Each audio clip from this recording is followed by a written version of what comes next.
Com Então, boa noite a certeza. todos. Aqui na nossa quarta-feira, Boa noite. vamos fazer a nossa oração inicial. Boa noite a todos. Que nesse momento nós possamos serenar os nossos corações, nos conectar com a espiritualidade amiga, agradecendo a Deus pela oportunidade de mais um encontro para o estudo do Evangelho de Jesus. Que essa noite nós possamos, Senhor, aprender um pouco mais dos seus conhecimentos e nos fortalecer. Que assim seja e que daremos por iniciada a reunião da noite de hoje. Graças a Deus. Obrigada, Bruna. Estou abrindo. Então, hoje nós temos aí a continuidade do livro Contos e Contos. Hoje, então, com a Neide, responsável da página. Neide, você pode ficar à vontade quando você quiser começar. Tá. Tá conseguindo me ouvir? Sim. Bem? Tá. Então, boa noite a todos. Que Jesus esteja conosco. Hoje nós vamos falar do capítulo 6, né?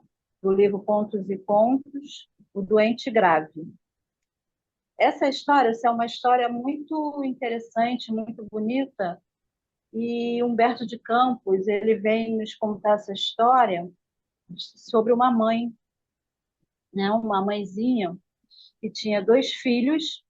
E ela, no seu momento de sono, sono físico, ela teve um desdobramento. Então, nesse momento que ela tem esse desdobramento, né, de uma forma natural, durante o sono, né, é, quando o espírito é encarnado, ele se desconecta um pouco mais fácil, né, do plano físico e vai até o plano espiritual para conversar com um mensageiro, esse mensageiro divino. Então, assim, essa história é uma história tão bem contada, tão bem fechada, que seria muito interessante a gente indo, lendo a história e explicando por etapa essa história que Humberto de Campos veio nos falar, veio nos contar, né? Então, assim, começando pelo primeiro parágrafo, ele vem nos contando: uma alma atormentada de uma mãe, conduzida ao céu, nas asas carinhosas do sono, esbarrou antes sobre as visões do paraíso. Quando ele fala essas visões do paraíso, em relação ao lugar onde ela chegou, né? Aquele lugar que ela viu aquelas situações bonitas, aquele lugar bonito, não é nada fantasioso, não. Então ele continua que essa mãe, em desdobramento do plano físico, né, do sono, ela encontra na porta desse dito paraíso, por Humberto de Campos, um mensageiro, um amigo, né, um anjo amigo. E ela suplica para esse anjo que ela suplica para esse anjo em relação aos seus dois filhos. Ela pede por esses dois filhos. E aí ela continua. Disse ela em voz súplice: sou mãe na terra, tenho dois filhos, e rogo para ambos a bênção de Deus, generosas e sagradas. E esse mensageiro, ele começa a anotar toda aquela súplica daquela mãe, tudo que ela vai pedindo para seus dois filhos. E aí esse mensageiro anota e observando, né, todo aquele cuidado fraternal que aquela mulher, que aquela mãe tinha com seus dois filhos, ela acrescentou, né? Vem aqui em particular por um deles, que desde muito tempo se encontra gravemente enfermo, entre a morte e a vida. Todo o meu carinho, todos os recursos médicos têm sido ineficazes. Não posso tolerar por mais tempo as lágrimas dolorosas que me afligem o coração. O Todo-Poderoso, por vosso intermédio, concede-me a graça de vê-lo restituído à saúde. Essa mãe, nesse sofrimento todo, né, que na verdade quem estava sofrendo era muito mais ela do que o próprio doente. E esse anjo, esse emissário, ele por um instante, né, ele para, ele reflete e ele começa a dialogar com essa mãe. E ele faz algumas perguntas para essa mãe. E nessa primeira pergunta, eu gostaria muito que vocês prestassem muita atenção nessa primeira pergunta, né? Na verdade, ele tenta travar ali com ela um diálogo, onde ela vai se soltando e ela vai contando para ele, na verdade, o que ela tem dentro dela, o que ela guarda de sentimento dentro dela. Que é nesse momento que ele vai começando a analisar essa mãe. E tudo aquilo que ela vinha pedindo para ele, para esse emissário, levar até a Deus, né, até a divindade, na verdade ela já tinha resposta, mas ela não se atentava que ela já tinha essa resposta. E aí a primeira pergunta que ele faz para ela é o seguinte: qual de teus dois filhos encontra mais unido a Deus? Então vamos guardar essa primeira pergunta. Qual dos teus dois filhos encontra mais unido a Deus? Aí ela responde: é o meu pobre filhinho doente, respondeu a recém-chegado. Pois quem medita na grandeza do Pai Celeste dia e noite, e com o seu nome, que se submete aos remédios amargos e esperando no Senhor, que vê despontar cada aurora no sofrimento, que ele se desintegra as forças e dirige-se ao céu tamanho fervor, que se lhe presente de maneira equívoca a ligação com o Pai amoroso e invisível. Ou seja, nessa pergunta, né, que ele faz a ela, e ela já responde ao primeiro filho, ela está dizendo ali que seu filho, né, ele já é uma pessoa resignada, que ele acredita em Deus, que ele tem essa ligação com Deus, que mesmo ele, diante de tudo aquilo que ele está passando, ele aceita a medicação, ele aceita o tratamento médico, né? E que esse sofrimento que ela diz que ele está passando, esse sofrimento, ele passa de uma forma o quê? Resignada, de aceitação. E aí ele pergunta para ela, e o outro? O outro é o outro filho. Ela responde para ele: esse esclareceu a pedinte, ou seja, a mãe, um tanto confundida, qual se lhe fora impossível dissimular. É um homem feliz nos negócios do mundo, como favorecido da sorte. Parece não sentir necessidade de procurar socorro da providência. Ou seja, esse segundo filho, segundo ela, né, é um filho que não precisa dela para nada, é altamente independente, é um filho que tem tudo aquilo que ele deseja, tudo aquilo que ele conquistou na vida, que ele tem os seus bens materiais, que ele tem o seu trabalho. Então, para ela, esse filho não precisa da providência divina. Esse filho ele está mais ligado às coisas materiais. E ele continua perguntando para ela: qual deles entende a sublime significação do trabalho? E ela responde: o enfermo, atirado à imobilidade. Guarda profunda compreensão com respeito às virtudes sublimes do espírito e do serviço. Refere-se constantemente aos bens do esforço e edifica quando lhe ouvem a palavra tocada de dolorosa experiência. Ou seja, esse filho doente, ele, né, segundo a mãe, ele já tem a real compreensão da sua situação. Ou seja, ele é resignado, ele aceita a sua forma de forma restrita, do qual ele está vivendo no momento.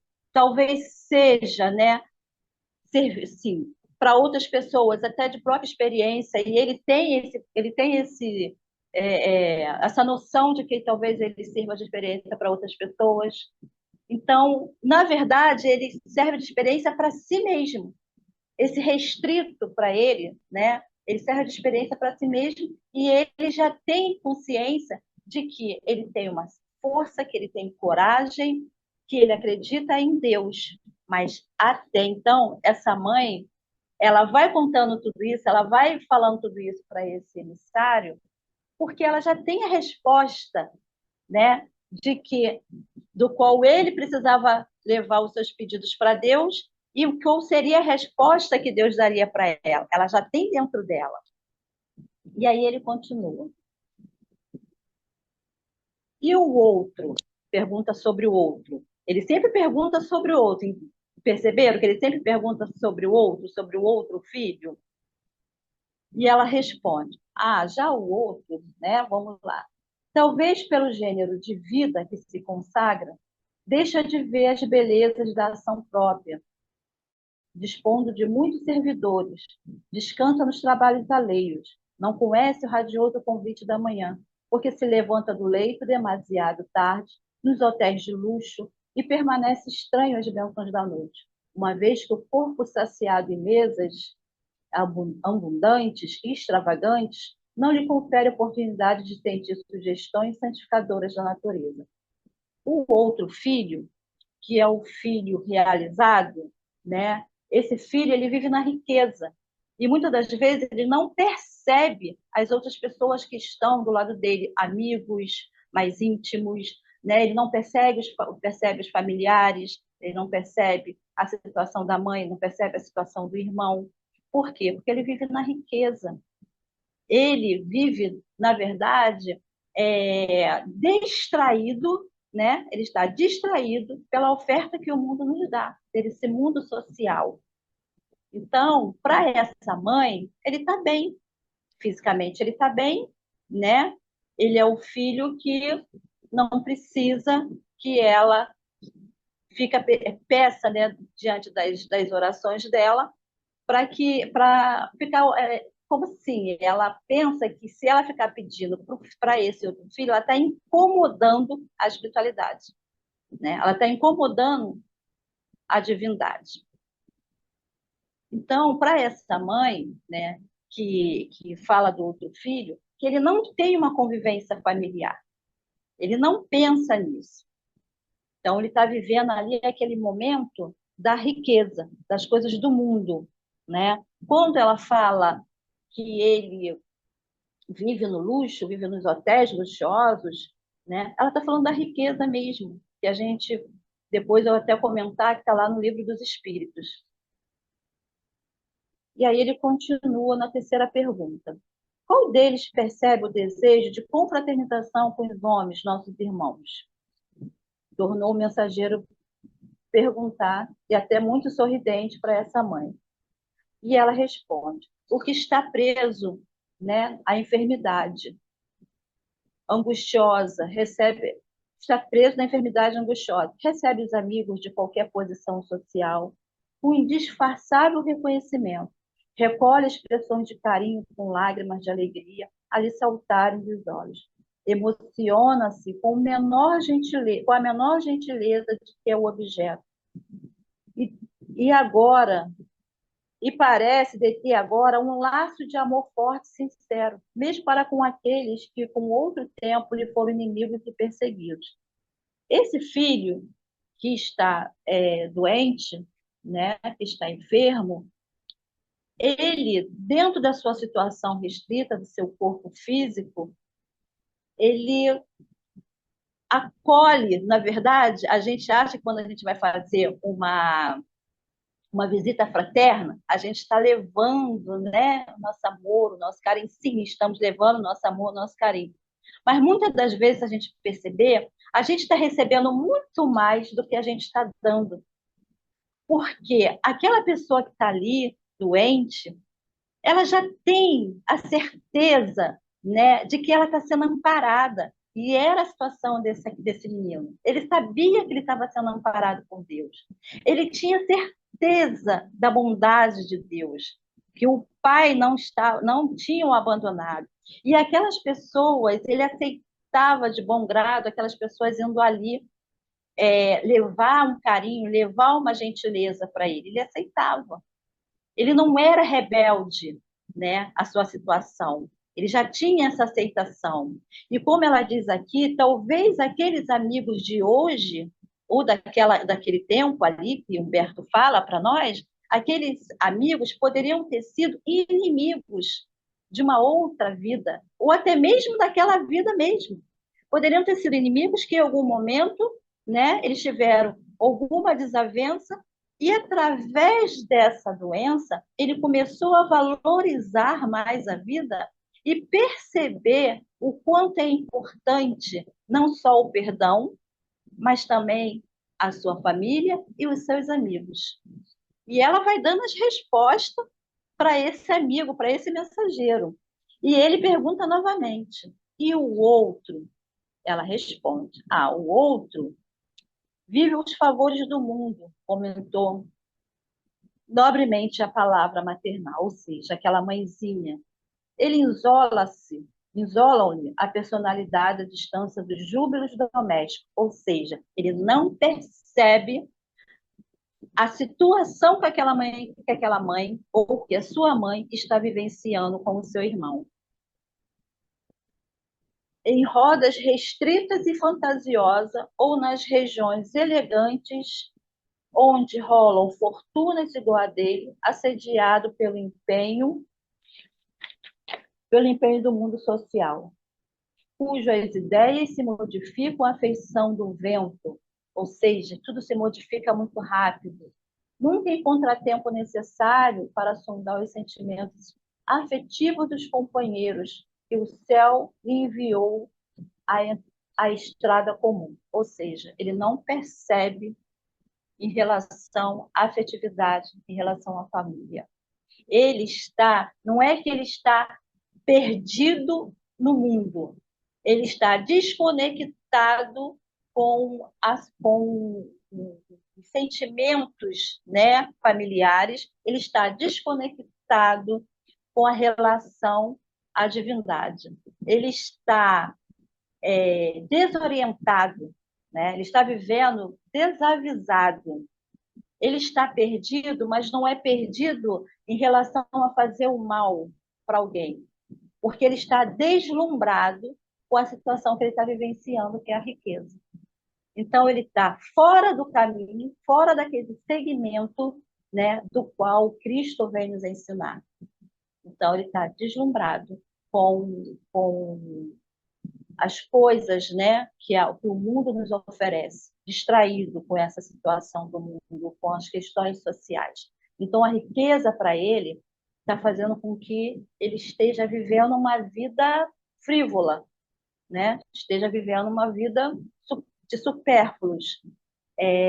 Tanto é que ela fala a feição do vento, ou seja, tudo aquilo ali que ele está vivendo está passando de forma muito rápida e provavelmente vai passar de uma forma tão rápida que quando ele se der conta, talvez não dê tempo dele voltar e conquistar algumas situações em relação ao que ela fala, a afeição, né, da família. E aí o anjo atento passou a refletir com grande interesse e fez a última pergunta para essa mãezinha: para qual deles rogas a bênção de Deus em particular?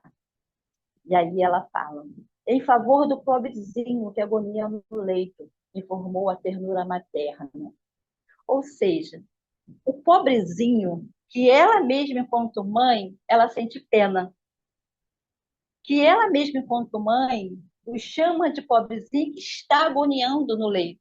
Mas ela esquece que lá atrás ela falou para esse mesmo anjo, né, que ele reconhece, que ele recolhe o carinho e as lágrimas de alegria com as pessoas que vão ali visitá-lo, que ele tem uma ligação direta com Deus, que ele acredita em Deus, que ele tem uma força, que ele acredita na divindade, nessa força, nessa fé, ele tem uma fé muito grande. Ela mesma respondeu isso para o anjo. E aí, esse anjo, né, responde para ela. O enviado da providência, né, responde para essa mãe. Com toda bondade, com todo carinho, com todo amor, porque mesmo a gente dando uma resposta que não seja muito feliz para o outro que vai receber, a gente tem que saber como falar. E esse anjo, ele foi muito feliz na forma que ele falou, porque ele foi de uma bondade enorme. e ver que ele veio conversando com ela, ele veio questionando algumas coisas com ela, ele veio puxando de dentro dela todas as respostas que ela precisava obter, que ela tinha dentro dela, mas que ela nunca, de acordo com o conflito que ela estava vivenciando, com a situação de dor que ela estava vivenciando, que na verdade, se a gente parar para pensar, quando uma pessoa muito querida nossa, um ente querido nosso, está doente, principalmente acamado, seja na nossa casa, seja no leito de hospital, o sofrimento é muito maior para quem cuida ou para quem está ali passando pelaquela situação. Talvez, né, seja maior para quem está cuidando. Por quê? Porque a gente acha que ele está sofrendo, mas de repente ele já está ali passando por algumas situações, permitido pela providência divina, porque ele precisa, enquanto espírito, passar por aquela situação de dor. E talvez ele esteja muito mais, esteja aceitando muito mais aquela condição do que a gente. Porque para a gente ele está sofrendo. E por isso existe uma prece onde a gente sempre fala para Jesus quando o outro está doente. Jesus, faça para ele o melhor. E às vezes o melhor para ele não é o melhor para a gente. Porque talvez nós ainda somos muito egoístas para querer, né? Não é perder porque a gente não perde, mas entregar esse alguém, esse amor da nossa vida, principalmente um filho ou uma mãe, entregar para Deus. Porque é o natural, é o que tudo vai acontecer um dia, né? Todos nós vamos voltar para a nossa casa de origem. Mas é normal que uma mãe sinta aflita, sinta com esse sentimento de dor, e ficar até mesmo como ela, né? Talvez em alguns momentos desesperada por ver aquele filho naquela situação. E aí, terminando, ele fala o seguinte, o enviado da providência. Fixou-a com extrema bondade e concluiu com sabedoria.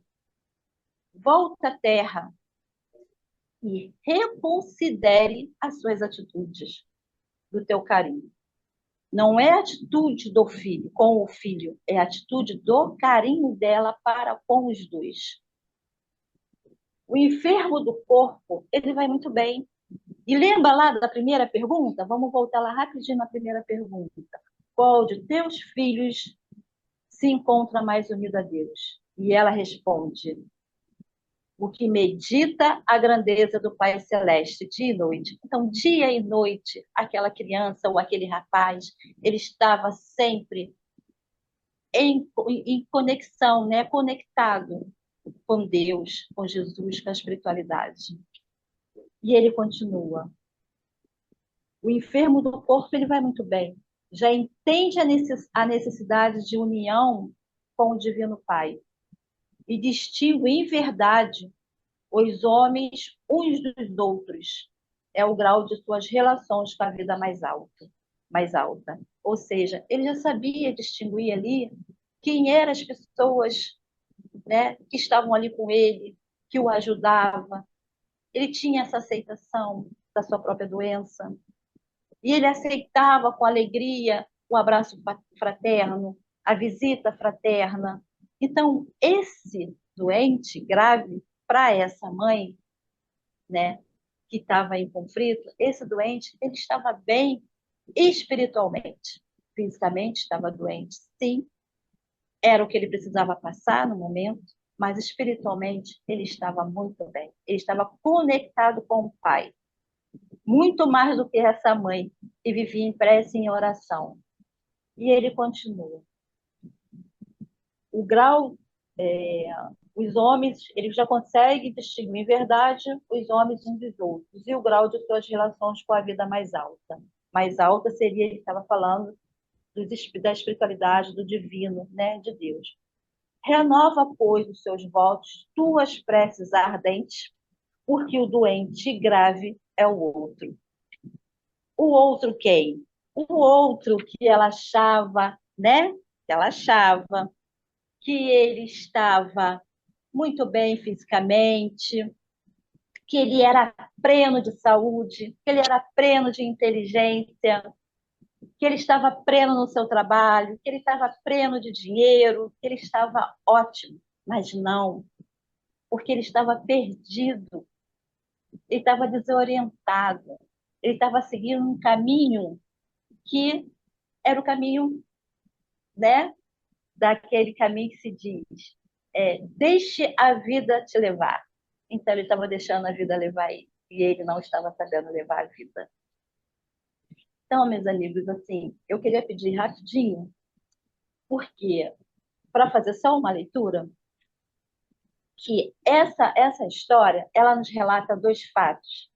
Um que está no Evangelho segundo o Espiritismo, que fala sobre a porta aberta, a porta larga e a porta estreita, que está lá no capítulo 18, que fala sobre muitos serão chamados e poucos escolhidos. E está no item 3 a 5, mas eu vou ler só um pedacinho, porque é o fechamento em relação ao que esse nosso irmão, esse mensageiro fala para essa mãe. Larga é a porta da perdição, porque são numerosas paixões, mas porque o maior número é virado pelo caminho do mal. Ali não é, em relação ao filho, né?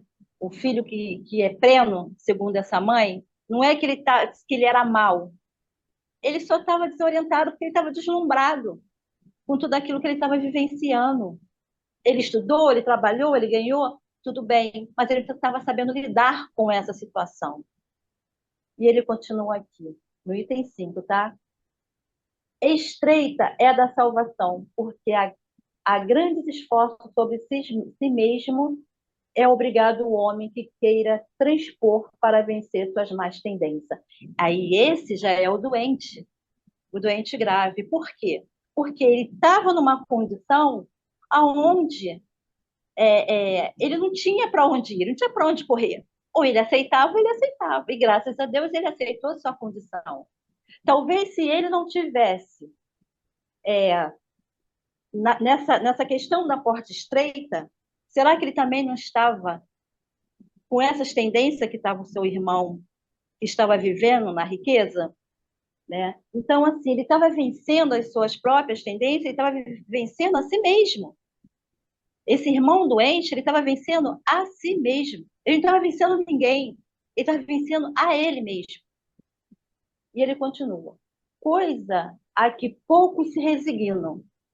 Então, nessa história, é uma história de resignação para esse irmão doente. E aí ele termina. É o cumprimento da máxima. Muitos são os chamados e poucos escolhidos. O que seria esse muitos são chamados? Todos nós somos chamados. Né? Todos nós somos chamados para essa resignação. Todos nós. Deus não deixa ninguém de fora. Mas poucos serão escolhidos. Porque será que nós vamos diante de tudo que nós lemos, a gente tem essa resignação? Será que a gente consegue passar por algumas provas? Muitas das vezes a gente até consegue passar por algumas coisinhas. Mas será que em alguns momentos a gente se desespera? Às vezes a gente se desespera, né? Às vezes a gente deixa a desejar. E aí eu queria falar para vocês, para a gente terminar, com uma reflexão em relação à história que Humberto de Campos vem nos trazer. A frase é: onde está a verdadeira deficiência humana? Onde está a verdadeira deficiência?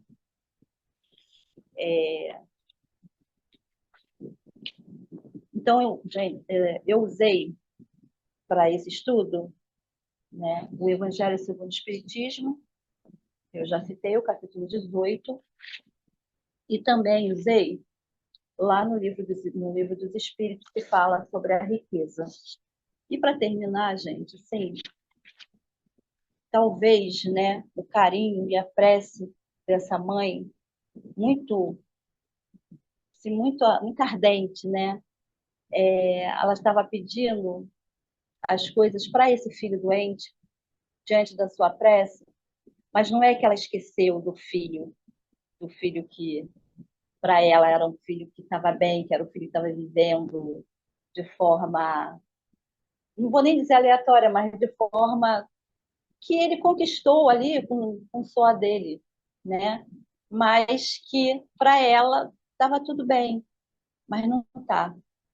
Então, que a gente possa pensar, né? Onde está a verdadeira deficiência do ser humano? Não é no corpo físico ou no espírito. E muitas das vezes também precisamos pensar que para a gente desencarnar, a gente não precisa estar doente.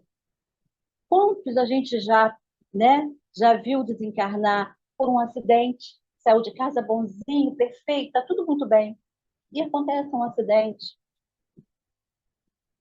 vários tipos de acidentes. Até um carro cai de algum lugar, está trabalhando, Neide, cai, 5 minutos, né? tá? Então, a gente precisa pensar que essa história, ela nos remete a várias coisas. Ela nos remete à porta larga, à porta estreita, ela nos remete à riqueza e ela remete também ao desencarne. Então, é isso que eu vim trazer hoje para a gente, que a gente possa refletir. E aí faz a prece, né? Isso, Final, vamos fazer né? a nossa prece final. Então, tá. Envolvemos os nossos pensamentos a Jesus, a Deus nosso Pai, agradecendo sempre por esse momento. Senhor, muito obrigado pela essa oportunidade de estudo, de estar com os nossos companheiros da nossa querida caravana, trazendo a casa para dentro dos nossos lares e agradecendo aos nossos anjos da guarda, a divindade e a todos estes, Senhor, todos esses nossos amigos, encarnados e desencarnados, que possam ser amparados, não só, Senhor, aqueles doentes do corpo, mas também doentes da alma, que nosso Mestre Jesus, médico da nossa alma, possa nos envolver e nos guardar, hoje, agora e sempre. E assim seja, graças a Deus. Graças a Deus. Nossa, que página linda, né, Neide? Aí tem reflexão assim, tem pano para manga, né, para a gente refletir. Eu diria só assim, o que me fez pensar, né, quando ele pergunta qual dos dois filhos, né, está em situação melhor, trazendo para a vida, diz assim, em que momento da minha vida eu tive mais conectada? Na hora que tudo vai bem, que está tudo, né, não parece belo, ou na hora do sofrimento? Fiquei pensando nisso rapidamente só. Quem quiser falar, porque temos 3 minutos. Só abre o microfone.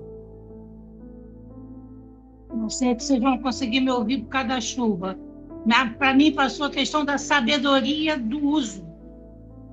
Eu estou tendo sabedoria de utilizar aquelas situações boas ou aparentemente ruins para ter essa conexão. Tudo está perfeito, os dois filhos não estão errados, os dois estão certos. Se os dois tivessem sabedoria desse uso, né? O outro de ter sabedoria de usar a inteligência, os dotes, as conquistas dele, e o outro de utilizar a dor e o sofrimento. Tudo é como eu estou me utilizando dessa situação que eu estou vivendo. Para mim, passou muito isso. Gratidão. Quem te viu, quem te vê, é Neide. Quem mais? Temos 2 minutinhos ainda. Neide, assim, não vai dar tempo, porque eu tinha tantas considerações a fazer, assim, eu fiquei o tempo todo vendo pelo lado psicológico, né? Mas essa mãe também não teve a sensibilidade de perceber quem precisava mais.